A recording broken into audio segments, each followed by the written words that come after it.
கோவை ஆனைக்கட்டி பகுதியில் நேற்று முன்தினம் மர்மமான முறையில் ஒருவர் கொலை செய்யப்பட்டுள்ளார். கொலை செய்யப்பட்டவர் சிறுமி மோனிகா கொலை வழக்கில் தேடப்பட்டு வந்த கொலையாளி என விசாரணையில் தெரிய வந்துள்ளது.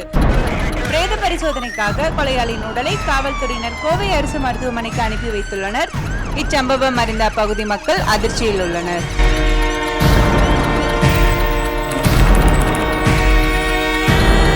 ஜூன் 20 நைட்டு 11 மணிக்கு மோனிகா அவங்க கொலை செய்யப்பட்டு இறந்திருக்காங்க. ரூட்டெல்லாம் சித்திரவதை பண்ணியிருக்கான் சார். ஓவரா பிளட் லாஸ் ஆகி குழந்தை மயங்கிருக்கான். பயத்தில் என்ன பண்ணுறதுன்னு தெரியாம அன்னைக்கு நைட் சிட்டிக்கு வெளியே இருக்க ரயில்வே ட்ராக்ல குழந்தைய வீசியிருக்கான். ட்ரெயின் ஏறுனதுல குழந்தையோட தலை செதறி இருக்கு சார். கொலை பண்ண ரொம்ப கொடூரமாக பண்ணியிருக்கான் சார். செத்தவனோட பிறப்புறுப்பை கத்தியால குத்தி செதைச்சிருக்கான்.